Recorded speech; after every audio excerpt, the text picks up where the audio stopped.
चलिए illustration number 35 देख लेते हैं सम के साथ भैया। हाँ जी, इलस्ट्रेशन 35। ओके, अब ये बहुत बड़ा सम है, देख लेते हैं, बस सम में कुछ लेने का नहीं। देखो इजीली है। From the following information cash flow from operating activities, हमारे पास शेयर कैपिटल दिया हुआ है, रिजर्व सरप्लस दिया हुआ है, long term borrowing, other long term liability, short term borrowings, trade payables, other current liability, short term provision, ये सब चीजें हमारे पास ओपनिंग क्लोजिंग दे रखी है। और property plant intangible non current asset भी दे रखा है, current investment, inventory, trade receivable और कैश एंड कैश इक्विवेलेंट भी दे रखा है। उसके बाद equity capital, preference capital, premium, reserve और सरप्लस दे रखा है। ओह, यहाँ एडजस्टमेंट्स भी दे रखे हैं। मशीनरी जो है ये मशीनरी का पार्ट है। प्रॉपर्टी प्लांट इक्विपमेंट का डेप्थ दे रखा है, share issued, dividend, income tax paid, additional debenture issued on 1 October, at the end of the year preference shares are redeem at 5%। Okay, चलिए सारी चीजें हमको दे रखी है, इसका नंबर लगा लेते हैं। तो भैया हमारे पास यहाँ नंबर है, तो ये जो आपका 1 2 जो है वो उसमें जा रहा है। यहाँ 1 2 आपके फिक्स एसेट और इन्वेस्टमेंट में जा रहा है, 1 एंड 2। ओके, 1 एंड 2 हमारा इसमें जा रहा है। नेक्स्ट आ जाते हैं शेयर्स, डिविडेंड। अब शेयर्स और इशूड ऑन 1 नवंबर, ठीक है। डिविडेंड तो ओपनिंग है, तो वो तो राउंड ही जाएगा ऑन ओपनिंग बैलेंस, तो वो हम चुका देंगे। उसके बाद income tax provided the PNL की इफेक्ट होगी, और additional debenture issued loan repaid, debenture issued on 1 October and bank loan was repaid, तो डिबेंचर और लोन पर एक कर देते हैं। तो डिबेंचर यहाँ पे है क्या? ओके, डिबेंचर और लोन पे 4th पॉइंट और 5th पॉइंट आ गया।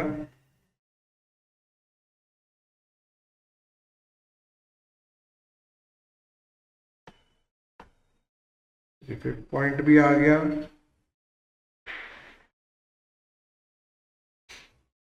चलिए नेक्स्ट आते हैं,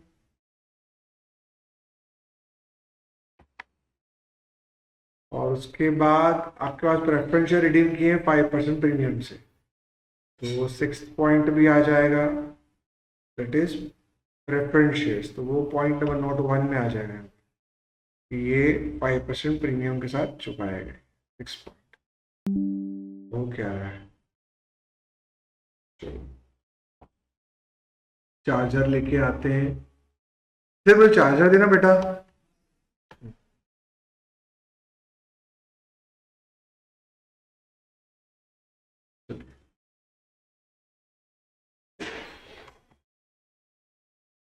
चलिए अब सम सॉल्व करते हैं। तो हमारा पहला पॉइंट यहाँ पे क्या आएगा? शेयर कैपिटल है 750 का था, वही 750 का है। नोट में क्या दिया हुआ है? शेयर कैपिटल में इक्विटी है, वो 4,50,000 की थी, और वो 5,50,000 की हो गई है। ये जाएगी फाइनेंसिंग एक्टिविटी में, ये जाएगी फाइनेंसिंग एक्टिविटी में, करेक्ट। और ये 3 से 2 तक गया है, तो ये जाएगा बेटा। तो ये 1,00,000 आपने चुकाए हैं, पर इसको लेकर आपके पास 6th पॉइंट पे नोट था कि 1,00,000 जो आपने चुकाए हैं वो कैसे चुकाए? 5% प्रीमियम में। तो 1,00,000 1,05,000 चुकाए होंगे, वो भी फाइनेंशियल एक्टिविटी में ही जाएगा। तो यहाँ तो फाइनेंशियल एक्टिविटी है नहीं, बराबर। पर आपने प्रीमियम चुकाया है, आपने प्रीमियम चुकाया है, वो भी फाइनेंशियल एक्टिविटी में जाएगा। चलिए नेक्स्ट आते हैं। उसके बाद क्या दिया हुआ है? रिजर्व सरप्लस 20 और 3,10,000, तो रिजर्व सरप्लस भी देख लें। तो उसमें प्रीमियम है 10,000 का जो आपने भी चुकाया, करेक्ट। और दूसरा जनरल रिजर्व है और प्रॉफिट एंड लॉस। तो यहाँ सरप्लस प्रॉफिट एंड लॉस ले लेते हैं 140 और 150। तो 140 और 150, तो क्लोजिंग, तो ये हमारे पास लॉस है 140 का, और 150 का प्रॉफिट है। तो प्रॉफिट माइनस लॉस, तो इसका टोटल आएगा 290, बिकॉज लॉस है, नेगेटिव ब्रैकेट आती है इसके अंदर, तो ये आएगा 290 का। नेक्स्ट आ जाए। उसके बाद क्या दिया हुआ है उस पर फोकस करते हैं। जनरल रिजर्व में कितना ट्रांसफर किया? 30,000, तो ये ट्रांसफर टू रिजर्व में आ जाएगा यहाँ पे 30,000। नेक्स्ट आ जाए। इसके बाद हमारे पास प्रीमियम है 10,000 का, वो कहीं नहीं आएगा बेटा यहाँ पे। नेक्स्ट आते हैं, तो ये हो गया हमारा रिजर्व सरप्लस। अब लॉन्ग टर्म बोरोइंग्स कितने की है, 150 की थी, अब 260 की हुई है। वो उसमें थर्ड और फोर्थ पॉइंट एडजस्टमेंट का है। थर्ड पॉइंट है शेयर व इश्यू, शेयर वाला छोड़ दो, तो शेयर का तो कुछ नहीं है। डिबेंचर इशू 1 अक्टूबर को इशू किए गए हैं और बैंक लोन चुका दी गई है 1 अक्टूबर को ही, तो 1 अक्टूबर को चुकाई हुई है। यहाँ ध्यान देते हैं, तो आपका यहाँ पे आएगा लॉन्ग टर्म बोरोइंग्स 150 की थी, वो हो गई है 260 की। तो 150 में जो इंटरेस्ट आएगा 1,80,000 पे 8%, तो ओपनिंग पे इंटरेस्ट देना है, तो वो कितना आएगा 1,50,000 पे 8%, तो 12,000 रुपये आ जाएंगे। और जो नए डिवेंचर इशू किए हैं लॉन्ग टर्म बोरोइंग्स में, वो इशू कब किए हैं 1 अक्टूबर को, तो 1 अक्टूबर से उसका ही ब्याज अलग से गिन लेंगे। पहले इसका चुका दें, तो ये अभी हमारा आएगा 12,000, वो भी देख लें। इंटरेस्ट ऑन डिबेंचर ये हमारा 16,400 क्यों आया वो भी देखो, कि हमारे पास जो टोटल है इसका 150 जो हमने यहाँ पे इशू किया, देखो यहाँ पे कैलकुलेट करते हैं, ये जो हमने 150 इशू किया है यहाँ पे, तो शुरुआत में 150 थे और उसके बाद 1 अक्टूबर को बाकी के इशू हुए हैं, डेट इज कॉल्ड 1,10,000। तो 150 पे 8% डैप आया, तो 150 पे 8% हमारा 12,000 रुपये आएगा। तो 150 पे 8% 12,000 रुपये का इंटरेस्ट आएगा। और 1,10,000 पे अगर हम इंटरेस्ट गिनेंगे तो 1,10,000 पे अक्टूबर, नवंबर, दिसंबर, जनवरी, मार्च, तो 4% ही गिन लेते हैं डायरेक्टली, या फिर 1,10,000 पे 8% फॉर 6 डिवाइड बाई 12, तो ये 4,400 आ जाएगा। तो 4,400 इसके गिन लेते हैं, तो टोटल आपका इंटरेस्ट कितना हो जाएगा, इट इज 16,400, और वही हमारा आया है। Any doubts? No doubts. Next आते हैं, क्वेश्चन पढ़ते हैं। Other long term liability premium और रिडेम्पशन डिबेंचर, वो 10,000 के 10,000 है, छोड़ो उसको। शॉर्ट टर्म बोरोइंग्स कितनी है बेटा, बैंक लोन है, तो बैंक लोन 8%, तो 50,000 रुपए जो ओपनिंग थे, तो उस पर वापस कैलकुलेशन करेंगे। 50,000 रुपए की ओपनिंग थी, तो उस पे इंटरेस्ट गिनेंगे 50,000 पे 8%, 5/40 यानी 4,000 रुपए का इंटरेस्ट लिया जाएगा। उसके बाद 1 अक्टूबर को आपने 10,000 चुका दिए हैं। अच्छा, 10,000 मैंने चुका दिए, तो 80,000 आपने यूज किए 6 मंथ्स के लिए और 40,000 यूज किए हैं 6 मंथ्स के लिए। चलिए पहले हम लोग कर लेते हैं 50,000 6 मंथ्स के लिए। तो 50,000 अगर हम 6 मंथ्स के लिए लेते हैं into 8% into 6 months, 6 divide by 12, तो आपके 2,000 आएंगे। अब यहाँ पे चेंज करते हैं, 40,000 के लिए कितना आएगा, पहले कितना 50,000 के लिए आ रहा था 2,000, और अब 40,000 के लिए आएगा 1,600, तो 2,000 प्लस 1,600 3,600 आएगा। तो इसका आएगा 2,000 और इसका आएगा 1,600, बिकॉज 50,000 हमने 6 मंथ्स के लिए यूटिलाइज किए, 10,000 चुका दी, तो 40,000 हमने यूज किए बाकी ये 6 मंथ्स के लिए। तो टोटल 3,600 का इंटरेस्ट आएगा, फाइनेंसिंग एक्टिविटी का इंटरेस्ट है, तो ये भी कहाँ आएगा, इसमें एड बैक होगा 3,600। चलिए नेक्स्ट आ जाते हैं।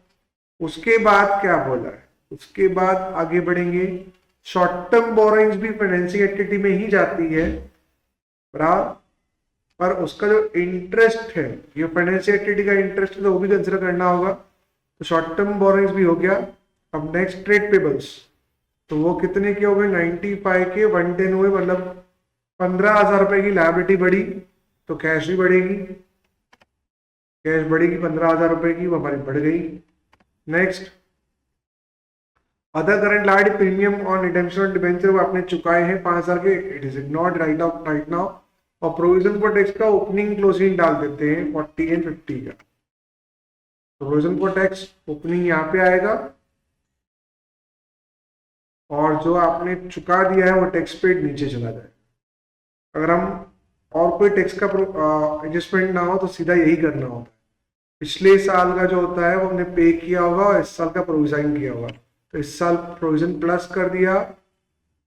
इस एक मिनट रुक जाओ, ये कहाँ से आया हमको, इसका एडजस्टमेंट होना चाहिए,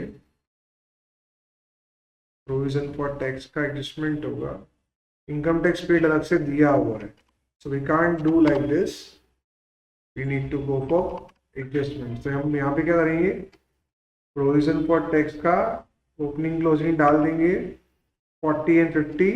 उसके बाद जो इनकम टैक्स पेड हुआ है ना, जो नीचे दिया हुआ है इनकम टैक्स पेड या इनकम टैक्स प्रोवाइडेड 45,000, तो PNL account debit to provision for income tax, तो PNL account debit to provision for income tax, तो पीएनएल अकाउंट डेबिट तो वो वहां जाएगा, PNL account debit to provision for income tax, ये आ जाएगा 45 यहाँ पे, और वही चीज आपस यहाँ पे क्रेडिट साइड पे आ जाएगी 45। ग्रॉस प्रॉफिट लॉस में डेबिट किया, प्रोविजन फॉर टैक्स पे क्रेडिट किया, तो इसका 85 आएगा, 85 से माइनस किया तो टैक्स कितना पे किया होगा, डिफरेंस जो यहाँ पे आएगा 85। तो provision for tax to bank, तो प्रोविजन फॉर टैक्स पे डेबिट कर देंगे, और बैंक में क्रेडिट करना है तो ऑपरेटिंग में यहाँ पे टैक्स में माइनस कर देंगे। सिंपल सा फंडा है, तो ये भी क्लियर हो गया। नेक्स्ट आ जाते हैं सम में, प्रोविजन फॉर टैक्स भी कंप्लीट हो गया।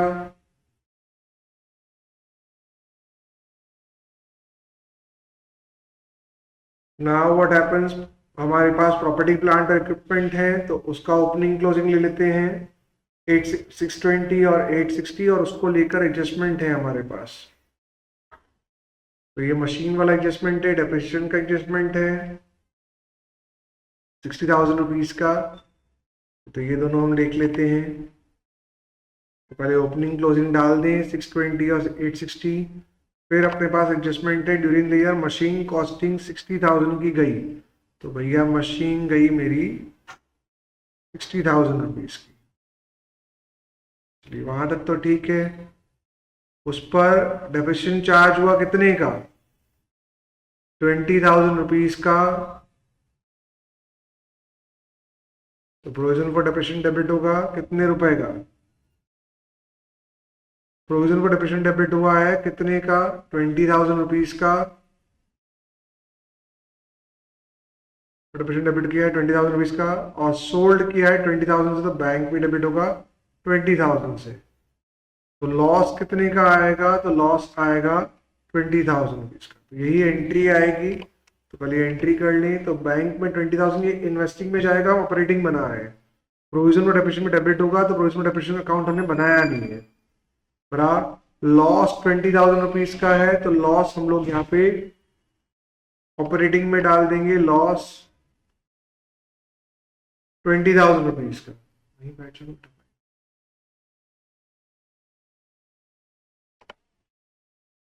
तो अब कितना आएगा, मशीनरी 80,000 रुपीज, तो मशीनरी 80,000 रुपीज की आ गई है, तो मशीन को क्रेडिट कर दो 80,000 में, तो मशीन ने क्रेडिट कर दिया तीनों, तो सामने वाला आ गया, तो हमारे यहाँ टोटल निकलेगा, और वो टोटल में से हम मशीन खरीदेंगे, और वो मशीन जो इन्वेस्टिंग एक्टिविटी में जाएगी, तो अभी हम इसका कुछ भी करेंगे नहीं।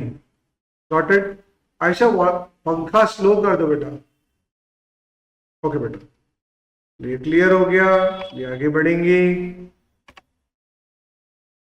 ये आगे बढ़ते हैं, तो ये भी हमारे एडजस्टमेंट हो गए डेप्रिसिएशन के।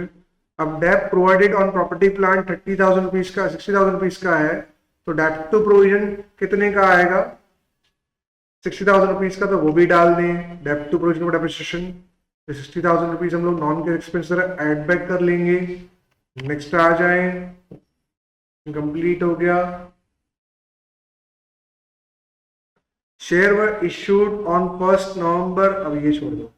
उसके बाद क्या दिया हुआ है, इंटेंजिबल गुडविल, तो गुडविल कितने की है 40 की है वो 15 की हो गई, मतलब 25 की राइट ऑफ हुई, वो भी नॉन कैश एक्सपेंस है तो राइट ऑफ कर लो।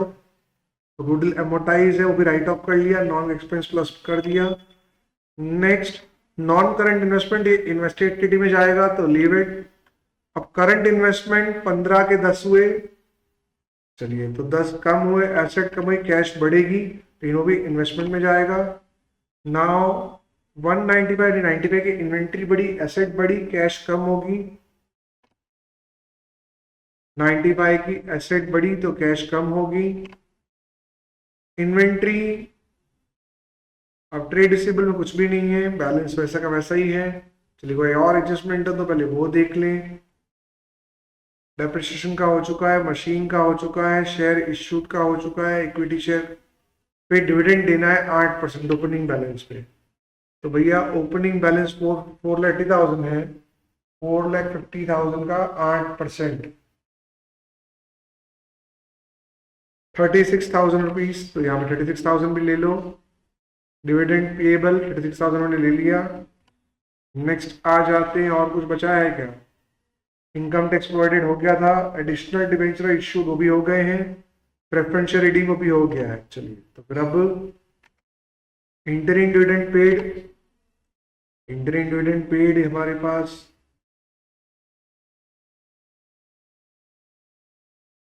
डिविडेंड पेड और 8% on opening balance, opening balance पे 8% है, तो बाकी के बचे 1 लाख पे, तो उस 1 लाख के भी हमारे पास देना पड़ेगा 8%।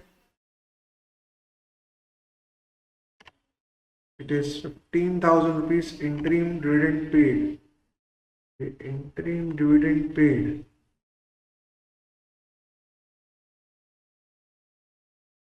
परसेंट।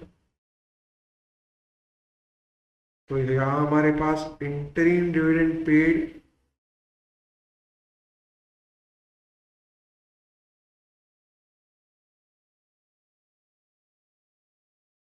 तो हमने इंटरिम डिविडेंड पेड चुका दिया है कितने का? It is 15,000 rupees, 15,000 rupees.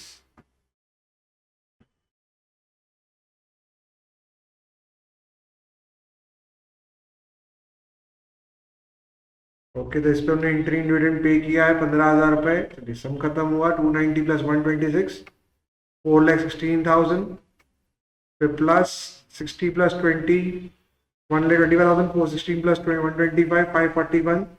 Operating working capital changes minus 80,000, आपका आंसर आएगा 461। Cash generated activity from it is before tax minus 35,000, it is 4,26,800, sorry 4,26,000, ये आ गया हमारा। चलिए सम खत्म, पैसा आजम